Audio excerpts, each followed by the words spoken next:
بسم الله الرحمن الرحيم واعتصموا بحبل الله جميعا ولا تفرقوا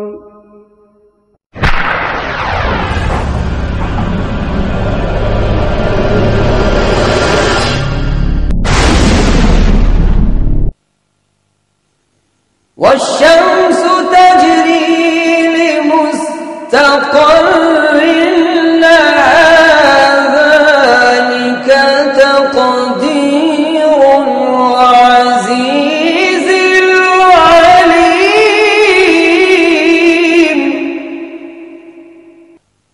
والقمر قدرناه منازل حتى عاد كالعرجون القديم لا الشمس ينبغي لها أن تدرك القمر ولا الليل سابق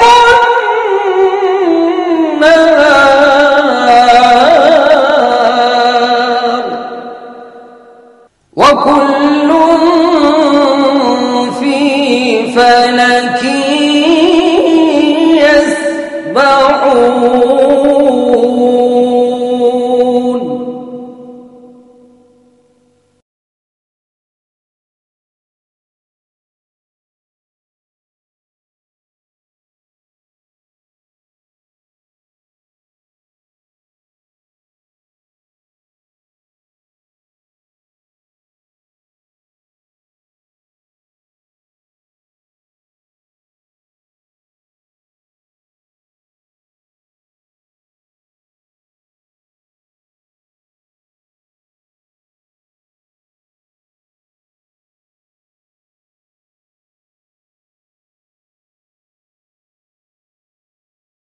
ورحمة الله وبركاته.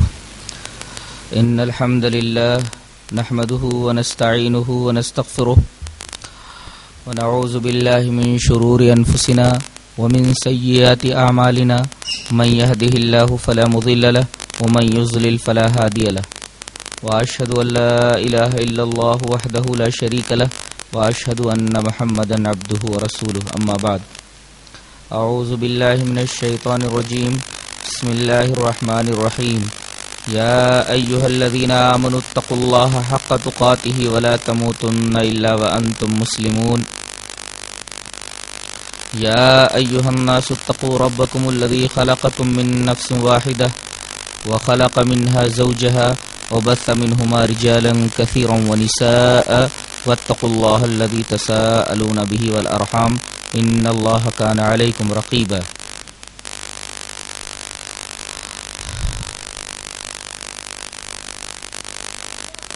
أعوذ بالله من الشيطان الرجيم يا أيها الذين آمنوا اتقوا الله حق تقاته ولا تموتن إلا وأنتم مسلمون.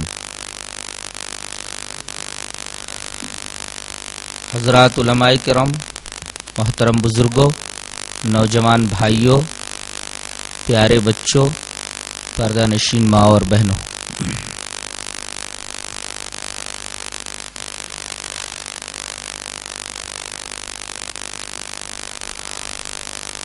آج اس مبارک مجلس میں میں آپ حضرات سے تقویٰ کے موضوع پر گفتگو کرنا چاہتا ہوں.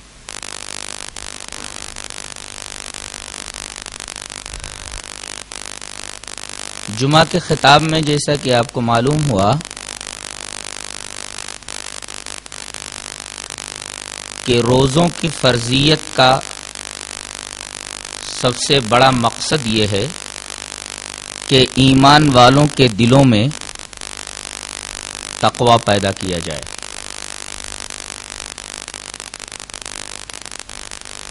جیسا کہ اللہ تبارک و تعالیٰ نے ارشاد فرمایا یا ایھا الذین آمنوا کتب علیکم الصیام کما کتب علی الذین من قبلکم لعلکم تتقون، اے ایمان والو تم پر روزے فرض کیے گئے جیسا کہ تم سے پچھلی امتوں پر روزے فرض کیے گئے تھے تاکہ تم متقی ہو جاؤ۔ یہاں فرضیت صیام کا مقصد تقوی بتایا گیا ہے۔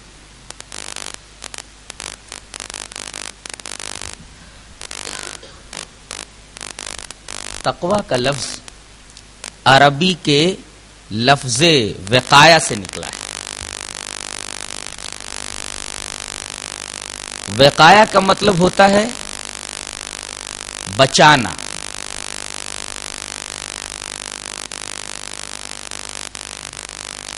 تو تقوی کا ایک لغوی معنی ہے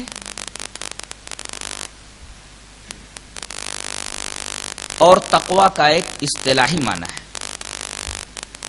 اصطلاحی معنی سے مراد میری اصطلاح شریعت۔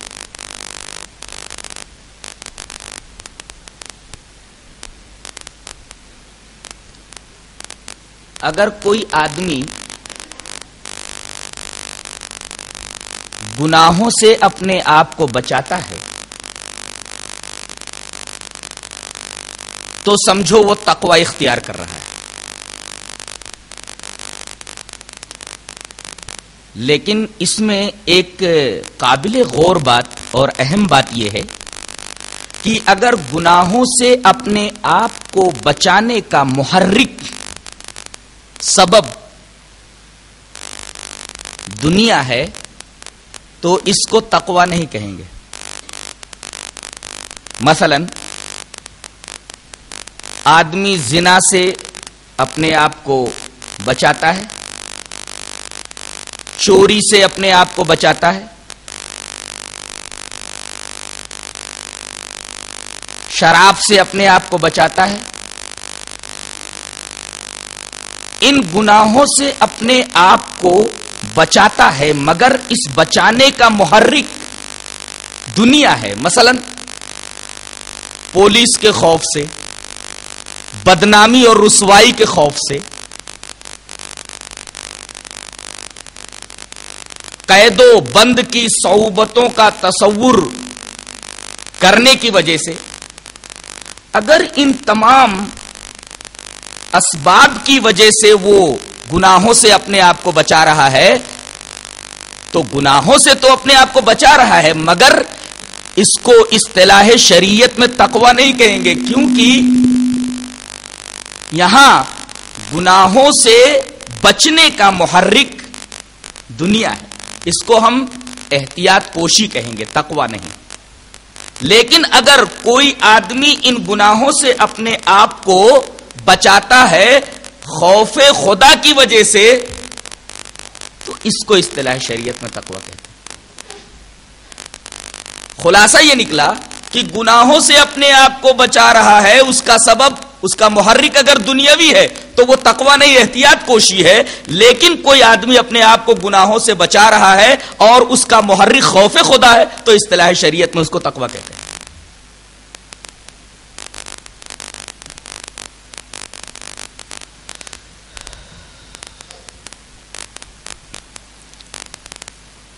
تقوی کے کئی مدارج ہیں۔ سب سے پہلے تو یہ سمجھنا ہے کہ سب سے بڑا تقوی کیا ہے، اس کے بعد تقوی کے 3 مدارج ہمیں سمجھنے ہیں۔ تقوی کا پہلا درجہ ہے حصول تقوی، دوسرا درجہ ہے بقائے تقوی اور تیسرا درجہ ہے حق تقوی۔ تو آئیے سب سے پہلے ہم یہ جان لیں کہ سب سے بڑا تقوی کیا ہے۔ حدیث پاک آپ حضرات کے گوش گزار کر دوں۔ حدیث اس طرح ہے: حدثنا سریج حدثنا سہیل اخو ابن ابی حزم القطعی قال حدثني ثابت البناني رضي الله تعالى عنه قال سمعت انس بن مالك رضي الله تعالى عنه يقول سمعت رسول الله صلى الله عليه وسلم قرأ هذه الآية وما تشاءون الا ان يشاء الله هو اهل التقوى واهل المغفرة فقال رسول الله صلى الله عليه وسلم يقول ربكم عز وجل انا اہل ان اتقى ان يجعل معي الها آخر فمن اتقى ان يجعل معي الها آخر فهو اہل لان اغفر له رواہ احمد فی مسندہ. یہ روایت پوری سند کے ساتھ آپ حضرات کے سامنے پیش کر دی گئی ہے. حضرت ثابت بنانی فرماتے ہیں کہ میں نے انس بن مالک رضی اللہ تعالیٰ عنہ کو یہ فرماتے سنا کہ رسول اللہ صلی اللہ علیہ وسلم نے یہ آیت پڑھی. کون سی آیت؟ وما تشاءون الا ان یشاء اللہ هو اہل التقوی و اہل المغفرہ، کہ تم نہیں چاہتے ہو مگر جو اللہ چاہتا ہے. یہ تقوی والے اور مغفرت والے. پھر رسول اللہ صلی اللہ علیہ وسلم نے ارشاد فرمایا کہ تمہارا رب عز و جل یہ کہتا ہے کہ میں اس بات کا اہل ہوں، لائق ہوں کہ میرے ساتھ کسی دوسرے معبود کو بنائے جانے سے بچایا جائے، میرے ساتھ کسی کو شریک نہ کیا جائے، میرے علاوہ کسی کو معبود بنانے سے بچا جائے، اس کا میں اہل ہوں. اور جو شخص اس بات سے اپنے آپ کو بچاتا ہے کہ میرے ساتھ کسی اور کو معبود نہیں بناتا تو وہ اس لائق ہے کہ میں اسے بخش دوں. یہ حدیث بتا رہی ہے کہ سب سے بڑا تقویٰ توحید ہے. تقویٰ کا سب سے اعلیٰ درجہ اور سب سے بڑا تقویٰ توحید ہے، جیسا کہ اس حدیث پاک سے ثابت ہے.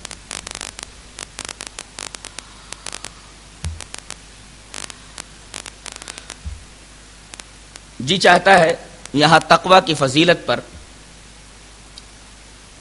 ایک حدیث آپ کے سامنے پیش کر دوں. حدیث اس طرح ہے: وعن معاذ بن جبل رضی اللہ تعالی عنہ قال لما بعثه رسول الله صلی اللہ علیہ وسلم الى اليمن خرج معه رسول الله صلی اللہ علیہ وسلم یوصیه ومعاذ راکب ورسول الله صلی اللہ علیہ وسلم يمشي تحت راحلته فلما فرغ قال یا معاذ انك عسى الا تلقاني بعد عامي هذا او لعلك ان تمر بمسجدي هذا او قبري فبكى معاذ جشعا لفراق رسول الله صلى الله عليه وسلم ثم التفت فاقبل بوجهه الى المدينه فقال ان اولى الناس بي المتقون من كانوا وحيث كانوا رواه احمد في مسنده. یہ روایت امام احمد بن حنبل رحمۃ اللہ علیہ مسند احمد میں ایسے ہی لائے. حضرت معاذ بن جبل رضی اللہ تعالیٰ عنہ فرماتے ہیں کہ ایک دفعہ مجھے نبی کریم صلی اللہ علیہ وسلم یمن بھیج رہے تھے. بڑی دور تک چلتے چلتے میرے ساتھ آ گئے. معاذ سواری پر سوار ہیں اور نبی کریم صلی اللہ علیہ وسلم ان کے ساتھ سواری کے نیچے نیچے چل رہے ہیں. معاذ سوار ہیں اور نبی کریم صلی اللہ علیہ وسلم پیدل ان کے ساتھ چل رہے ہیں. معاذ اترنا چاہ رہے تھے لیکن نبی کریم صلی اللہ علیہ وسلم فرمایا نہیں، بیٹھے رہو.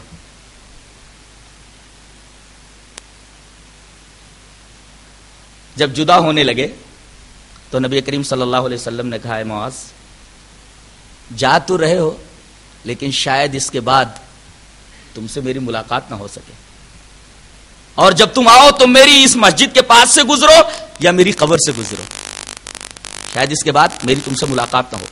یہ سنتے ہی حضرت معاذ ابن جبل زار و قطار رونے لگے. فبکا معاذ جشعا لفراق رسول اللہ صلی اللہ علیہ وسلم. رسول اللہ صلی اللہ علیہ وسلم کی جدائی کا تصور کر کے حضرت معاذ زار و قطار رو پڑے.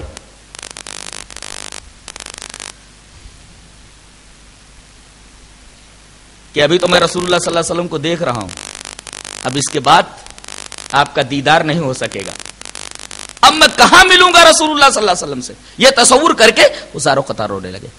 تو نبی کریم صلی اللہ علیہ وسلم پلٹے اور مدینہ کی طرف اپنا رخ کیا. فاقبل بوجهه الى المدینہ. اور اس کے بعد حضرت معاذ سے یہ کہا: گھبراؤ نہیں، ان اول الناس بی المتقون من كانوا وحيث كانوا. قیامت کے دن مجھ سے سب سے زیادہ قریب وہ ہوں گے، میرے ساتھ ہوں گے جو تقوی والے ہوں گے، جن کے دلوں میں اللہ کا تقوی ہوگا، وہ جہاں کے بھی رہنے والے ہوں اور جو بھی ہوں. من کانو و حیث کانو، جو بھی ہوں اور جہاں کے بھی رہنے والے ہوں، سب سے زیادہ قریب میرے قیامت کے دن متقی لوگ ہوں گے۔ یہ حدیث بتا رہی ہے کہ اگر قیامت میں نبی کا پاک صلی اللہ علیہ وسلم کے ساتھ ہمیں رہنا ہے تو ہمیں تقوی کی زندگی بسر کرنی ہوگی، تقوی اختیار کرنا ہوگا۔ یہ تقوی کی فضیلت کے اوپر ایک بہت ہی پیاری اور بڑی اچھی حدیث آپ کے سامنے پیش کی گئی۔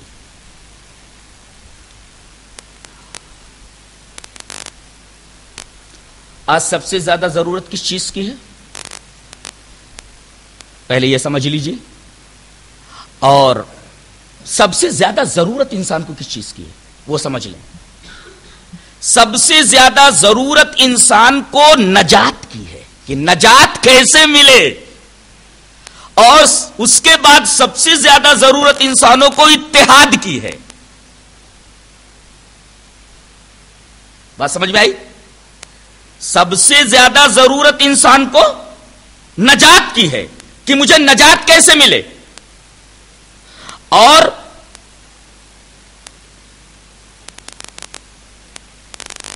انسان کی دوسری طلب یہ ہے، انسان یہ چاہتا ہے کہ اتحاد کیسے ہو۔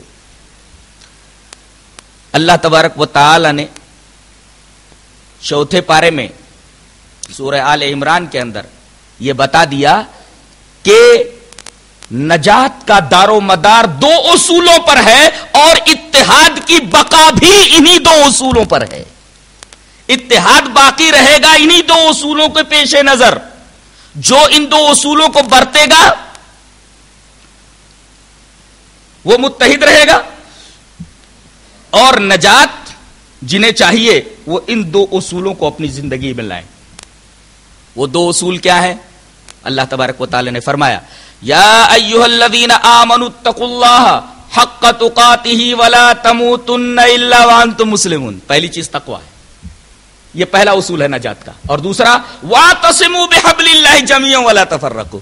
علماء جب تقریر کرتے ہیں تو بات یہاں سے شروع کرتے ہیں، واعتصموا بحبل اللہ جميعا، حالانکہ یہ آدھی بات ہے، انہیں بات پہلے سے شروع کرنی چاہیے، یا ایھا الذین آمنوا اتقوا اللہ سے۔ یا ایھا الذین آمنوا اتقوا اللہ یہ نجات کا پہلا اصول ہے، اور دوسرا اصول واعتصموا بحبل اللہ جميعا، قرآن و حدیث کو مضبوطی سے تھام لو، یہ نجات کا دوسرا اصول ہے۔ تو نجات کے دو اصول، اللہ تبارک و تعالی کا تقوی اور اعتصام بحبل اللہ، قرآن و حدیث کو مضبوطی سے تھامنا، ان دو چیزوں کے اوپر نجات کا دار و مدار ہے۔ اگر کسی کو نجات چاہیے تو تقوی اختیار کرے اور قرآن و حدیث کو مضبوطی سے پکڑ لے، نجات مل جائے گی۔ اور اتحاد بھی انہی دونوں اصولوں کو سامنے رکھ کر کے، برت کر کے ممکن ہوگا۔ اگر ان دو اصولوں کو چھوڑ دیا جائے کبھی اتحاد نہیں ہوگا۔ آج غور سے دیکھیے، مسلمان جو مختلف فرقوں میں بٹے ہوئے ہیں، اس تفرق، تحزب، تشدد، افتراق، پراگندگی، ان کے اوپر اگر غور کیا جائے تو معلوم یہ ہوگا کہ یہی دو چیزیں مسلمانوں میں نہیں ہیں۔ ایک تو تقوی نہیں ہے، اللہ تبارک و تعالیٰ کا خوف نہیں ہے، ڈر نہیں ہے، اور دوسرے انہوں نے قرآن مجید اور احادیث رسول کو پسے پش ڈال دیا ہے، چھوڑ دیا ہے۔ اعتصام بحبل اللہ بھی نہیں ہے اور تقوی بھی نہیں ہے۔ اب یہ دو چیزیں جو اتحاد کے دو اصول تھے، ان کو جب مسلمانوں نے چھوڑ دیا ہے تو اتحاد کیسے ہو سکتا ہے؟ تو نجات چاہیے تو انہی دونوں چیزوں کو اختیار کرنا ہوگا، تقوی اور اعتصام بحبل اللہ۔ اور اگر اتحاد مطلوب ہے تو انہی دونوں چیزوں کو اختیار کرنا ہوگا، تقوی اور اعتصام بحبل اللہ۔ اور ولا تفرقوا کہہ کر کے تو قرآن حکیم نے ایک عجیب بات فرما دی کہ تفرقہ بازی ختم ہو ہی نہیں سکتی اگر یہ دو اصول تم لوگوں نے پیش نظر نہیں رکھے تو۔ یوں کہا گیا، یا ایھا الذین آمنوا اتقوا اللہ حق تقاتہ ولا تموتن الا وانتم مسلمون واعتصموا بحبل اللہ جميعا ولا تفرقوا۔ پہلے دو اصول بتائے گئے نجات کے، اتحاد کے دو اصول بتائے گئے، اور پھر ولا تفرقوا کہہ کر کے بتایا گیا کہ تفرقہ بازی ختم ہو ہی نہیں سکتی اگر تمہارے دلوں میں تقوی نہیں ہے اور تم اگر قرآن و حدیث کو مضبوطی سے نہیں پکڑو گے تو۔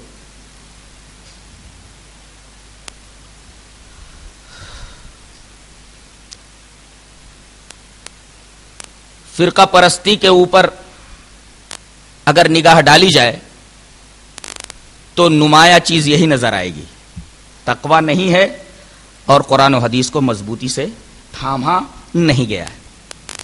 ورنہ قرآن و حدیث کی توضیح، تعبیر، اس کے فہم میں اختلاف ممکن ہے. ایسا اختلاف تو صحابہ کرام کے زمانے میں بھی ہوا ہے، لیکن اس اختلاف کے باوجود وہ گروہوں میں نہیں بٹے. اختلافات ہوئے لیکن اس اختلافات کے باوجود وہ گروہوں میں نہیں بٹے. کیوں؟ اختلاف کے باوجود ان کا مرکز اطاعت اور محور عقیدت تبدیل نہیں ہوا تھا. محور اطاعت اور مرکز عقیدت وہ تبدیل نہیں ہوا تھا. مرکز اطاعت جناب محمد رسول اللہ صلی اللہ علیہ وسلم اور محور عقیدت قرآن و حدیث. اختلاف کے باوجود ان دونوں مراکز اور محوروں سے الگ نہیں ہٹے تھے، لہذا وہ گروہ بندیوں میں نہیں بٹے. آج غور کریں تو آپ یہ بات اچھی طرح سمجھ لیں گے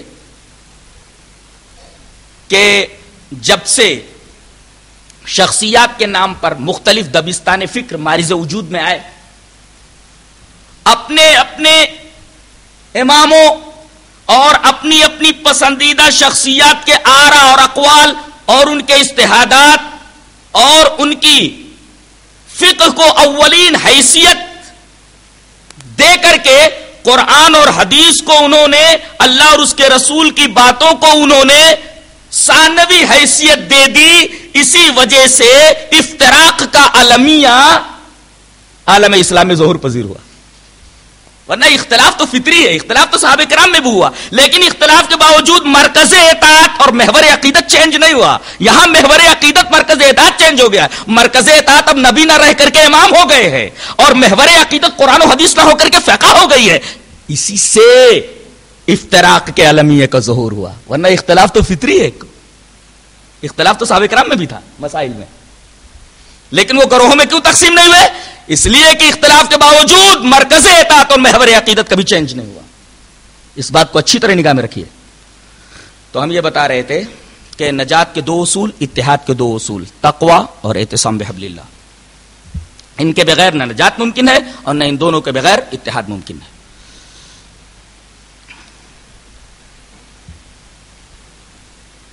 تقوی کے درجات کیا ہیں؟ تقوی کے 3 درجات ہیں، تقوی کے 3 مراتب ہیں. پہلا مرتبہ ہے حصول تقوی. یہ بہت ساری نیکیوں کے ذریعے حاصل ہو جاتا ہے، خاص طور سے رمضان کے روزوں کے ذریعے بہت ساری نیکیوں سے تقوی حاصل ہوتا ہے، لیکن سب سے زیادہ تقوی حاصل ہوتا ہے رمضان کے روزوں کو برت کر کے. تو پہلا مرتبہ ہے حصول تقوی کا. آپ نیکیاں بہت زیادہ کیجئے، رمضان کے روزے اچھی طریقے سے رکھیے، آپ کو تقوی حاصل ہو گیا. کسی چیز کا حاصل ہو جانا ہی کافی نہیں ہے، آپ کو تقوی مل گیا. اب دوسرا اسٹیپ کیا ہے؟ دوسرا مرتبہ کیا ہے؟ بقائے تقوی، تقوی کو باقی رکھنا. حصول تقوی ہو گیا، تقوی آپ نے حاصل کر لیا رمضان کے روزوں کے ذریعے یا بہت ساری نیکیاں کر کے. اب وہ گوہر نایاب آپ کو جب مل گیا، وہ قیمتی چیز جس کا نام تقوی ہے وہ آپ کو حاصل ہو گئی. اب دوسرا مرتبہ یہ ہے کہ اس کو باقی رکھیے. یہ ہے بقائے تقوی، جو تقوی کا دوسرا اسٹیپ ہے، تقوی کا دوسرا مرتبہ ہے، تقوی کا دوسرا درجہ ہے. یہ باقی کیسے رہے گا؟ صحبت سے. اچھی صحبتیں اختیار کرو تب تقوی باقی رہے گا. غلط صحبتوں میں پڑو گے تقوی ہاتھ سے کھو دو گے.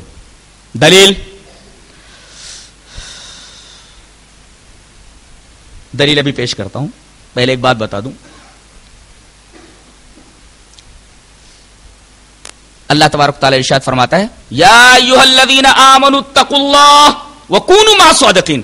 اے ایمان والو، اللہ کا تقوی اختیار کرو اور سچوں کی صحبت اختیار کرو. تقوی کے بعد وکونوا مع الصادقین کہنا اس بات کی دلیل ہے کہ بقائے تقوی کے لیے صحبت صادقہ ضروری ہے، اچھے لوگوں کی صحبت ضروری ہے. ورنہ اتقوا اللہ کے بعد وکونوا مع الصادقین نہ کہا جاتا. بقائے تقوی کے لیے صالحین کی اور اچھے لوگوں کی صحبت ضروری ہے تاکہ وہ تمہاری تربیت کریں علماء کی صحبت اختیار کیجئے، علماء سے مسائل معلوم کیجئے، علماء سے قرآن و حدیث کی تعلیم لیجئے. جب علماء کی صحبت، اچھے لوگوں کی صحبت اختیار کریں گے، اس صحبت کے اختیار کرنے کی وجہ سے تقوی باقی رہے گا، ورنہ تقوی حاصل ہو کر کے بھی ہاتھ سے نکل جائے گا. یہ قرآن کی آیت تھی بقائے تقوی کے ثبوت میں. اب ایک حدیث پاک لے لیجئے. حدیث پاک تقریباً 1.5 صفحات پر پھیلی ہوئی ہے. جی چاہتا ہے پوری حدیث پڑھ دوں.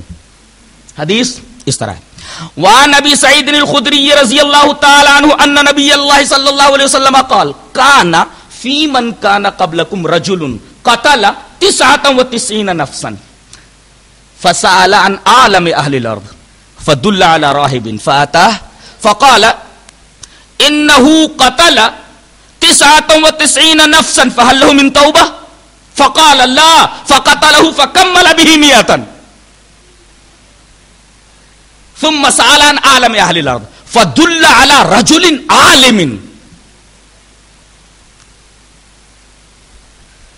فقال انه قتل 100 نفس فهل له من توبة فقال نعم ومن يحول بينه وبين التوبة انطلق الى ارض كذا وكذا انطلق الى ارض كذا وكذا فان بهم اناس يعبدون الله فاعبد الله معهم ولا ترجع الى ارضك فانها ارض سوء فانطلق حتى اذا نصف الطريق اتاه الموت فاختصمت فيه ملائكة الرحمة وملائكة العذاب فقالت ملائكة الرحمة جاء تائبا مقبلا بقلبه الى الله وقالت ملائكة العذاب انه لم يعمل خيرا قط فاتاهم ملك في صورة آدمي فجعلوه بينهم فقال قيسوا بين الارضين فإلى أيتهما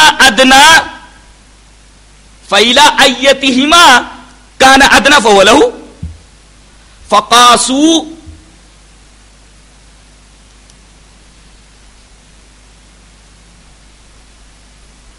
فوجدوه أدنى إلى الأرض التي أراد فقبضته ملائكة الرحمة.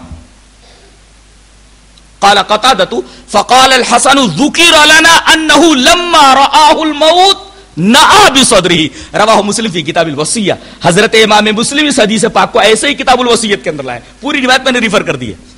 حضرت ابو سعید خدری فرماتے ہیں کہ اللہ کے نبی صلی اللہ علیہ وسلم نے ارشاد فرمایا کہ پچھلی قوم میں ایک آدمی تھا جس نے 99 قتل کیے تھے.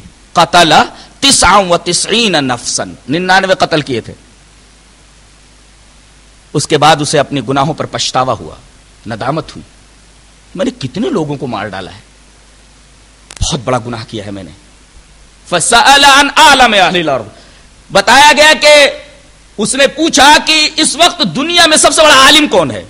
لوگوں نے غلط رہنمائی کی. اس نے عالم کے بارے میں پوچھا تھا، وہاں پیر کے پاس بھیج دیے. فدل علی راہب، ایک راہب کے پاس بھیج دیے، صوفی کے پاس بھیج دیے. صوفی تو غلط مسئلہ بتانے والا، اسے کیا معلوم ہوتا ہے شریعت کیا ہے. آیا صوفی صاحب کے پاس، فاتا صوفی صاحب نے کہا ہو سکتا ہے کچھ نظر و نیاز لے کر کے آیا ہو. کیا بات ہے بیٹا؟ کہا کہ حضرت ایسا ہے میں نے 99 قتل کیے ہیں، مسئلہ یہ پوچھنے آیا ہوں آپ سے، میرے لیے توبہ ہے؟ فَهَلْ مِن توبہ؟ کہا کہ خبیث کہیں کا، میرا کمرہ تو نے ناپاک کر دیا، چل یہاں سے. کہا کہ اچھا میرے لیے توبہ نہیں ہے. تلوار نکالی، فَقَتَلَهُ فَكَمَّلَ بِهِ 100. 99 قتل کیے تھے، 100 کی عدد پوری کر لی. فَكَمَّلَ بِهِ 100، اس کو قتل کر کے 100 کی عدد پوری کر لی. اس کے بعد اسے احساس ہوا یہ خالی پیر ہی تھا، صوفی تھا لگتا ہے، اس کو کچھ علم نہیں تھا. آ کر کے لوگوں سے پوچھا ارے بھائی سب سے بڑے عالم کے بارے میں مجھے بتاؤ، صوفی کے پاس مت لے چلو، عالم کے پاس بتاؤ. عالم کے پاس جاؤں میں، عالم کو بتاؤ. فدل علی رجل عالم، بتایا گیا کہ فلاں عالم آدمی کے پاس چلا جا، وہ عالم ہے. آیا، کہا کہ بیٹے کیسے آنا ہوا؟ کہا کہ حضرت ایسا ہے کہ 99 تو قتل میں نے کیے تھے، ایک پیر صاحب کے پاس گیا تھا فتویٰ پوچھنے کے لیے کہ میرے لیے توبہ ہے یا نہیں ہے. انہوں نے کہا میرے لیے توبہ نہیں ہے. تو ان کو بھی قتل کر کے میں نے 100 کی عدد پوری کر لی ہے. قتلہ 100 نفس، 100 کی عدد پوری ہو گئی، 100 آدمی کو انہوں نے مار ڈالا ہے. اب یہ پوچھنا ہے آپ سے فَهَلْ لَهُ مِن توبہ، اگر میں توبہ قبول کروں تو اللہ تبارک و تعالی مجھے معاف کر دے گا؟ قال نعم، کیوں نہیں، اللہ تبارک و تعالی اب بھی تجھے معاف کرنے کے لیے تیار ہے، شرط یہ ہے کہ توبہ کر لے تو. وَمَن يَحُولُ بَيْنَهُ وَبَيْنَ التَّوْبَةِ، کون تیرے درمیان اور توبہ کے درمیان حائل ہو سکتا ہے؟ کہا کہ اب میں توبہ کرتا ہوں، میں اپنے اس گناہ سے توبہ کرتا ہوں. کہا کہ ٹھیک ہے، لیکن دیکھو جس ماحول میں تم رہ رہے ہو وہ ماحول ٹھیک نہیں ہے. یہ تقوی جو تم نے اختیار کیا ہے، جو تم نے توبہ کی ہے، ہو سکتا ہے اس غلط ماحول میں جس میں اب تک تم رہ رہے تھے اس میں جانے کے بعد پھر تمہارے ہاتھ سے تقوی نکل نہ جائے. تو اب ایسا کرو، انطلق الی ارض کذا وکذا، فلاں فلاں جگہ پر چلے جاؤ، فلاں فلاں گاؤں میں چلے جاؤ. کیوں؟ فَإِنَّ بِهِمْ أُنَاسًا يَعْبُدُونَ اللَّهَ، وہاں بڑے اچھے لوگ ہیں، نیک لوگ ہیں جو اللہ تبارک و تعالیٰ کی عبادت کرتے ہیں. فَاعْبُدِ اللَّهَ مَعَهُمْ، وہاں اسی سرزمین میں اسی گاؤں میں رہ کر کے ان نیک لوگوں کی صحبت میں رہ کر کے اللہ تبارک و تعالیٰ کی عبادت کرنا. وَلَا تَرْجِعْ إِلَىٰ أَرْضِكَ، اپنی سرزمین میں کبھی مت لوٹنا. فَإِنَّ أَرْضَ سُوءٍ، وہ غلط زمین ہے، وہ گناہ والی زمین ہے، بری زمین ہے وہ. اس کا مطلب یہ ہوا کہ ماحول اگر خراب ہو تو ماحول کا اثر آدمی کی طبیعت کے اوپر پڑتا ہے. ماحول سے مزاج بدل جاتے ہیں، آدمی کی طبیعت بدل جاتی ہے، آدمی کے سوچنے کا انداز بدل جاتا ہے، انداز فکر بدل جاتا ہے.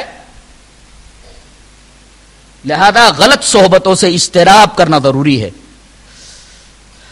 صحبت کے اوپر بحث تو ابھی کروں گا میں، پہلے یہ بتا دوں اس کا انجام کیا ہوا. اس عالم کے بتانے پر وہ اس سرزمین کی طرف چلا، فانطلق، اس سرزمین کی طرف چلا جہاں نیک لوگ تھے، جن کے ساتھ رہ کر کے اسے عبادت کرنی تھی، جن کی صحبت میں رہنا تھا. فانطلق حتی اذا نصف الطریق، ابھی آدھے ہی راستے میں آیا تھا کہ اتاہ الموت، موت کا فرشتہ آ گیا، روح نکال لی اس کی. اب ملائکہ رحمت اور ملائکہ عذاب دونوں کے دونوں آ گئے. ملائکہ رحمت نے کہا ہم لے جائیں گے اس کی روح کو، ملائکہ عذاب نے کہا کہ ہم اس کی روح کو لے جائیں گے.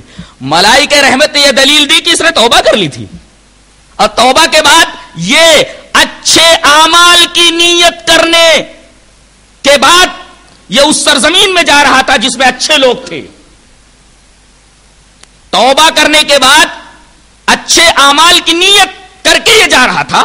یہاں توبہ بھی پائی گئی اور اچھے اعمال کی نیت بھی پائی گئی. مقبلم بقلبہ الی اللہ، اس کا دل اللہ کی طرف جھکا ہوا تھا اور توبہ کر چکا تھا، لہذا ہم لے جائیں گے. ملائکہ عذاب نے یہ دلیل پیش کی انہ لم یعمل خیرا قط، اس نے تو ایک نیکی بھی نہیں کی ہے، اس نے تو ایک نیکی بھی نہیں کی ہے. اب تک تو سارے گناہ ہی کرتا رہا، 99 کو قتل کیا تھا، ایک صوفی کو بھی مار دیا اس نے، ابھی تو ایک نیکی بھی اس نے نہیں کی، لہذا ہم لے جائیں گے. اللہ تبارک و تعالی نے ایک فرشتے کو بصورت آدمی ان کے درمیان فیصل بنا کر کے بھیجا. فَأَتَاهُمْ مَلَكٌ فِي صُورَةِ آدَمِيٍّ فَجَعَلُوهُ بَيْنَهُمْ فَقَالَ، کہا کہ تم ہمارے درمیان حکم بن جاؤ اور فیصلہ کر دو کون لے جائے. فرشتے نے فیصلہ یہ کیا، دونوں زمینوں کو ناپ لو. قِيسُوا بَيْنَ الْأَرْضَيْنِ، دونوں زمینوں کے درمیان فاصلے کو ناپ لو. فَإِلَىٰ أَيَّتِهِمَا أَدْنَىٰ كَانَ أَدْنَىٰ فَهُوَ لَهُ، جس زمین کی طرف بڑھا ہوا پایا جائے اسی زمین کی طرف مان کر کے اس کے اوپر حکم لگا دیا جائے. فرشتوں نے زمین ناپی تو دیکھا کہ جس سرزمین کی طرف جا رہا تھا وہ اپنی سرزمین کے مقابلے میں اس کی طرف اس کا بدن زیادہ تھا. ملائکہ رحمت نے کہا ہم اسے لے جائیں گے، اور ملائکہ رحمت اس کو لے کر چلے گئے. کہتے ہیں کہ جب وہ مرنے لگا تو اتنی تڑپ تھی اچھے لوگوں کی صحبت میں جانے کے لیے اور اچھی سرزمین میں کہ وہ اپنے سینے کے بل اس سرزمین کی طرف لیٹ کر کے چل رہا تھا، کوشش کر رہا تھا کہ اور آگے بڑھ جاؤں اور آگے بڑھ جاؤں. ایسی تڑپ ہونی چاہیے توبہ کے بعد نیک اعمال کرنے کی، تب اللہ تبارک و تعالی بڑے سے بڑے گناہ کو بخش دے گا. قتل کتنا بڑا گناہ ہے، لیکن اللہ تبارک و تعالی 99 کیا 100 آدمیوں کے قاتل کو معاف کر دے. شرط یہ ہے کہ جس طرح اس آدمی نے توبہ کی ہے اور نیکی کا جو جذبہ لے کر کے وہ نیکوں کی سرزمین کی طرف چلا تھا وہ جذبہ اس کے دل کے اندر پایا جائے. مرتے مرتے وہ سینے کے بل اپنے آپ کو گھسیٹ رہا ہے کہ اس سرزمین کی طرف تھوڑا اور آگے بڑھ جائے. یہ جذبہ ہو نیکیوں کا توبہ کے بعد, تب اللہ تبارک و تعالیٰ اس کے سارے گناہوں کو معاف کر دے گا, چاہے اس کے گناہ پہاڑوں کے برابر کیوں نہ ہو. سب سے بڑا تقوی توحید. تقوی کے 3 مدارج. پہلا درجہ ہے حصول تقوی, جو نیکیوں اور خاص طور سے رمضان کے روزوں کے ذریعے حاصل ہوتا ہے. حصول تقوی کافی نہیں ہے جب تک کہ بقائے تقوی نہ ہو. بقائے تقوی کے لیے صحبت صالحہ ضروری ہے, اچھے لوگوں کی صحبت ضروری ہے, غلط ماحول سے کنارہ کشی ضروری ہے. سعدی رحمت اللہ علیہ کا ایک لطیفہ, ایک حکایت ان کی میں نے گلستہ میں پڑھی. حکایت اس طرح ہے: گلے خوشبوئے در حمام روزے رسید از دست محبوب بدستم بدو گفتم کی مشکی یا عبیری کی ازبوئے دلاویز تو مستم. وہ گفتم من گلے ناچیز بودم ولیکن مدت باگل نشستم جمال ہم نشیں دربن اثر کرد وگرنہ من ہما خاکم کی ہستم. سعدی فرما رہے کہ میں اپنے ایک دوست کے ہاں گیا تو مجھے نہانے کی ضرورت تھی, تو میرے دوست نے کہا یہ حمام ہے اور یہ مٹی ہے. پہلے تو اس طریقے کے صابن وغیرہ نہیں تھے جیسے آج کل پائے جاتے ہیں, مٹی وغیرہ سے لوگ نہاتے تھے, لیکن خوشبودار مٹی تھی. وہ خوشبودار مٹی لے کر کے غسل خانے میں نہانے کے لیے گھسے, اور جب انہوں نے پانی ڈال کر کے بدن پر اس مٹی کو جو بطور صابن تھی اس کو جب ملنے لگے تو اس مٹی سے خوشبو آنے لگی. تو سعدی کہتے ہیں کہ میں نے رک کر کے اس مٹی سے پوچھا, بدو گفتم کی مشکی یا عبیری کی ازبو دلاوے دے تو مستم. میں نے اس مٹی سے پوچھا کہ تو مشک ہے یا عبیر ہے, تو مٹی نہیں لگتی, اس لیے کہ میں تیری دلاوے اس خوشبو سے مست ہو گیا ہوں. تو مٹی کہنے لگی وہ گفتا من گلے ناچیز بودم ولیکن مدت باگل نشستم. مٹی کہنے لگی میں تو ایک ناقص حقیر اور ناچیز مٹی تھی, لیکن میں مدتوں پھول کی صحبت میں رہی ہوں. جمال ہم نشین درما نفر کرد وگرنہ من ہما خاکم کی ہستم. میرے ہم نشین کے, میرے دوست کے جمال نے, خوبصورتی نے میرے اندر اثر کر دیا, وگرنہ میں وہی مٹی کی مٹی ہوں. تو صحبت کا اثر صرف انسانوں کے اوپر نہیں پڑتا, بے جان چیزوں کے اوپر بھی صحبت کا اثر پڑتا ہے. سعدی نے ایک اور بات کہی ہے, جی چاہتا وہ بھی پیش کر دوں. کہتے پسرے نوح با بدا بنشست خاندان نبوتش گم شد سگے اصحاب کہف روزے چند پے نیکا گرفت مردم شد. نوح علیہ السلام کے لڑکے کنعان کی صحبت بری ہو گئی تو اس کی نبوت کا خاندان گم ہو گیا. اللہ تبارک و تعالیٰ کے عذاب کی لپیٹ میں آیا, ڈبو دیا گیا. اور اصحاب کہف کا کتا نجس جانور, چند لوگ اچھے نوجوان, چند دن اچھے نوجوانوں کی صحبت میں رہا, آدمی ہو گئے. اللہ تبارک و تعالیٰ نے اس کا ذکر کئی بار کیا. وہ کلبہم باسطٌ ذراعہ بالوسید, کلبہم کلبہم کلبہم, کئی بار اس کتے کا ذکر فرمایا. اصحاب کہف 3 تھے 14 ان کا کتا, لوگ کہتے 5 تھے 6 ان کا کتا, لوگ کہتے 7 سے 8 ان کا کتا. اللہ تبارک و تعالیٰ نے کئی بار اس کتے کا ذکر فرمایا ہے. صحبت ہی کا اثر ہے. تو حصول تقوی کے بعد بقائے تقوی ضروری ہے. حق تقوی کیا ہے وہ سمجھنا ضروری ہے. اللہ نے کیا فرمایا, یا ایھا الذین آمنوا اتقوا اللہ حق تقاتہ, اے ایمان والو تقوی اختیار کرو جیسا کہ تقوی کا حق ہے. اچھا, اللہ کا تقوی تو سمجھ میں آیا, لیکن یہ حق تقوی کیا ہے؟ اتقوا اللہ یہ تو سمجھ میں آیا, حق تقاتہ یہ حق تقوی کیا ہے؟ حق تقوی کی تفسیر خود جناب محمد رسول اللہ صلی اللہ علیہ وسلم نے کی ہے. روایت اس طرح ہے, وعن عبداللہ بن مسعود رضی اللہ تعالی عنہ قال قال رسول اللہ صلی اللہ علیہ وسلم اتقوا اللہ حق تقاتہ ان یطاع فلا یعصى ویشکر فلا یکفر وَيُذْكَرَ فَلَا يُنْسَى. ابن مردویہ نے اپنی کتاب کے اندر اس حدیث کو ذکر کیا, مرفوع ہے یہ روایت مرفوع ہے. حضرت عبداللہ ابن مسعود فرماتے ہیں کہ رسول اللہ صلی اللہ علیہ وسلم نے یہ آیت پڑھی, آیت کا یہ ٹکڑا, اتقوا اللہ حق تقاتہ, اللہ سے ڈرو. اللہ کا تقوی ایسا ہونا چاہیے کہ تقوی کا حق ادا ہو جائے. تو حق تقوی کیا ہے؟ اللہ کے رسول نے فرمایا حق تقوی یہ ہے کہ اللہ تبارک و تعالیٰ کی اطاعت کی جائے, کبھی اس کی نافرمانی نہ کی جائے. اس کا شکریہ ادا کیا جائے، کبھی ناشکری نہ کی جائے، اور اس کا ذکر کیا جائے، کبھی اسے بھولا نہ جائے. تو اطاعت کی جائے، کبھی اس کی نافرمانی نہ کی جائے، اس کا شکر ادا کیا جائے، کبھی ناشکری نہ کی جائے، اس کو ہمیشہ یاد کیا جائے، کبھی اس کو بھولا نہ جائے. یہ ہے حق تقویٰ. اس کو ایک مثال سے میں واضح کروں. ایک صاحب کے بچے کی شادی ہو رہی ہے، پہلی شادی ہے گھر میں، جہیز کے مطالبے ہو رہے ہیں.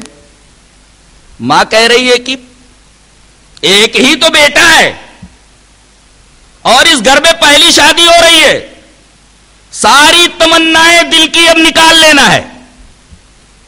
اگر ایسا ہم نے نہیں کیا تو معاشرے میں ہماری ناک کٹ جائے گی، ناک کٹ جائے گی. قرآن حکیم بولتا ہے ناک کٹوا لو مگر سنت کا کوئی تقاضا پامال نہ ہو. اللہ کا کوئی حکم سنگ دلی سے پامال نہ ہونے پائے. ناک کٹوا لو مگر اللہ اور اس کے رسول کی بات کو غالب رکھو. یہ ہے حق تقویٰ. آج کون ایسا کرتا ہے؟ ناک نہ کٹنے پائے. اس ناک نہ کٹنے کی راہ میں سنت کے کتنے تقاضے پامال ہو جائیں، توحید کے کتنے تقاضے پامال ہو جائیں، اللہ تبارک و تعالیٰ کے کتنے حکام و فرامین ہم بے دردی سے کچل دیں، اس کی ہمیں کوئی پرواہ نہیں ہے. ناک اونچی رہے. اللہ فرما رہا ہے حق تقویٰ یہ ناک کٹوا لو مگر اللہ اور اس کے رسول کی بات کو اوپر رکھو، غالب رکھو. یہ ہے حق تقویٰ. ایسا زندگی کے ہر معاملے میں کرو. اللہ اور اس کے رسول کی بات جہاں مغلوب ہو رہی ہو وہ چیز چھوڑ دو. اللہ اور اس کے رسول کی بات کو ہمیشہ غالب رکھو. یہ ہے حق تقویٰ مختصر لفظوں میں.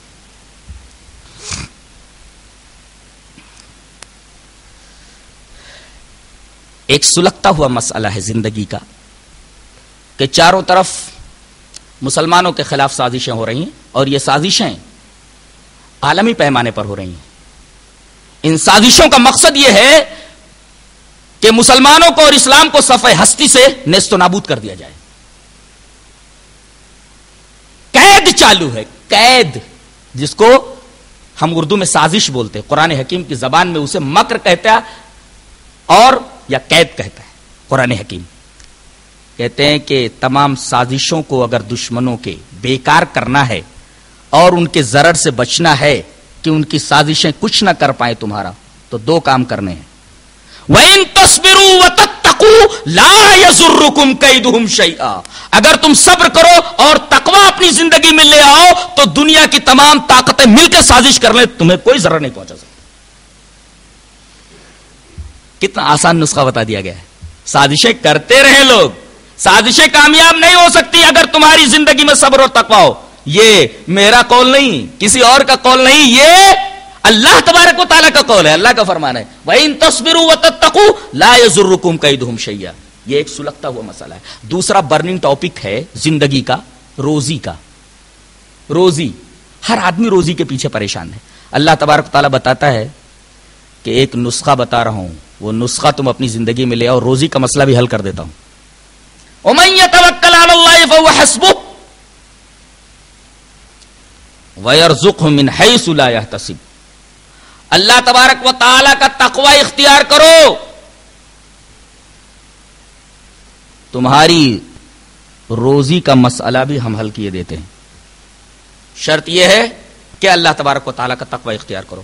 سورہ طلاق کو آغاز سے پڑھیے، اس کے بعد تقوی کا بیان دیکھیے، توکل کا بیان دیکھیے، اور اس کے بعد اللہ تبارک و تعالیٰ کا وعدہ دیکھیے. اور ایسی جگہ سے روزی دینے کا وعدہ کر رہا ہے جہاں سے آدمی کو گمان بھی نہیں ہوگا. شرط یہ ہے کہ آدمی تقوی اختیار کرے.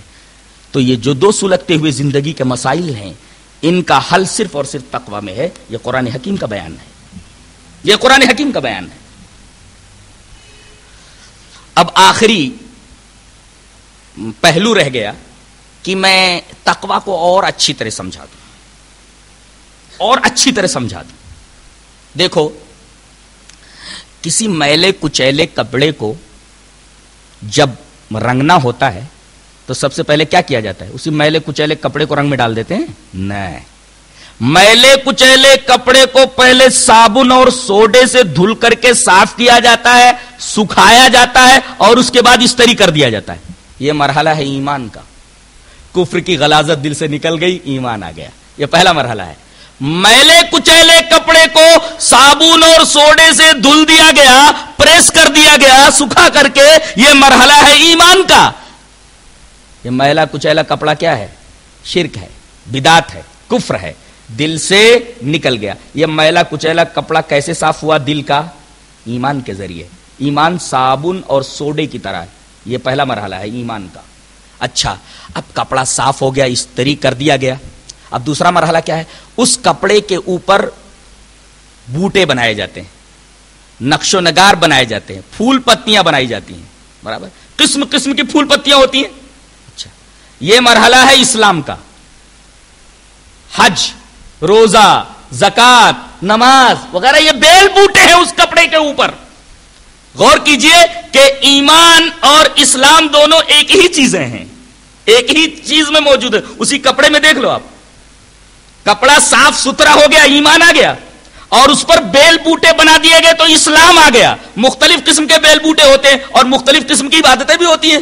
روزہ اس کی الگ ایک، اس کا ایک الگ طریقہ ہے، نماز اس کا ایک الگ طریقہ ہے، حج اس کا ایک الگ طریقہ ہے، زکات ایک الگ طریقہ ہے. جیسے کپڑوں کے اوپر مختلف قسم کے نقش و نگار بنائے جاتے ہیں، مختلف قسم کے گل بوٹے بنائے جاتے ہیں، یہ اسلام ہے. گل بوٹے، نقش و نگار، تزئین و آرائش، یہ دوسرا مرحلہ ہے. یہ مرحلہ اسلام کا مرحلہ ہے. اب اس کے بعد تیسرا مرحلہ ہے اس کے رنگنے کا.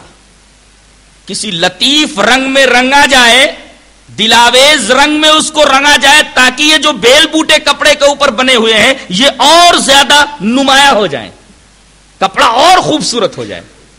ورنہ کپڑے کو آپ نے دھل دیا، صاف کر دیا، گل بوٹے بھی بنا دیے، لیکن اگر اسے رنگا نہ جائے لطیف رنگ میں تو کپڑا اچھا نہیں لگتا. تو یہ جو آپ نے لطیف رنگ میں کپڑے کو رنگا ہے، یہ رنگنا احسان ہے، کسی چیز کو اچھی طریقے سے کرنا. پہلا مرحلہ ہے ایمان کا، دوسرا مرحلہ ہے اسلام کا، اور تیسرا مرحلہ جو رنگائی کا ہے لطیف رنگ میں، یہ مرحلہ ہے اخلاص کا اور احسان کا. اچھا، کبھی رنگنے میں بے احتیاطی ہو جاتی ہے. اگر رنگنے میں بے احتیاطی ہو جائے تو کپڑا مکمل خراب ہو جاتا ہے. اس احتیاط کا نام تقویٰ ہے. پورا کپڑا خراب ہو جاتا ہے، اسلام بھی خراب ہو جاتا ہے، احسان بھی خراب ہو جاتا ہے، اور ایمان بھی خراب ہو جاتا ہے. پورا کپڑا ہی خراب ہو جاتا ہے اگر بے احتیاطی سے رنگا جائے. احتیاط سے رنگنے کا نام تقویٰ ہے. اس احتیاط کا نام تقویٰ ہے. اس کو ایک اور مثال سے واضح کروں. ایک بہترین موٹر کار ہے، اس میں ایک بیٹری ہوتی ہے. بیٹری کے بغیر گاڑی نہیں چل سکتی. برابر، بیٹری ایمان ہے. ایمان کے بغیر دین کی گاڑی تو چل ہی نہیں سکتی. جس طرح کسی خوبصورت گاڑی کے اندر بیٹری کا ہونا ضروری ہے چلنے کے لیے، یہی حال دینی زندگی میں ایمان کا ہے. گاڑی تصور میں رکھیے، بیٹری ایمان ہے. اچھا، اس کے جتنے بھی پرزے ہیں، اسٹیئرنگ وہیل ہے، سیٹیں ہیں، بونٹ ہے، پوری باڈی ہے، پہیے ہیں، وہیل ہیں، ساری چیزیں، یہ ساری کی ساری اسلام ہے. دیکھو ہر ایک کی شکل مختلف ہے. روزہ، نماز، حج، زکات، جب پہیہ الگ ہوتا ہے، بونٹ الگ ہوتا ہے، باڈی کا حصہ ایک الگ ہوتا ہے. تو یہ اسلام ہے. چلو بیٹری ہم نے رکھ دی، باڈی بھی بنا دی، ساری چیزیں آ گئی. اگر کلر بہترین نہ ہو کوئی خریدے گا؟ یہ کلر جو ہے گاڑی کے اوپر، یہ احسان ہے. برابر. تو ایمان یہ بیٹری، گاڑی کی پوری باڈی ہے اسلام، اور اس کے اوپر رنگ و روغن، خوبصورت رنگ، یہ احسان اور اخلاص ہے. اور تقویٰ کی حقیقت بریک ہے. بریک. گاڑی کتنی خوبصورت کیوں نہ ہو، گاڑی کی بیٹری کتنی اچھی کیوں نہ ہو، اس کے اوپر رنگ کتنا ہی خوبصورت کیوں نہ ہو، اس کی باڈی کتنی اچھی کیوں نہ ہو، بریک اگر خراب ہے تو گاڑی بھی تباہ ہو جائے گی، بیٹھنے والا بھی تباہ ہو جاتا. یہی حیثیت اسلام میں تقویٰ کی ہے. اللہ تبارک و تعالی ہمارے دلوں میں تقویٰ پیدا فرمائے. وآخر دعوانا الحمدللہ رب العالمین.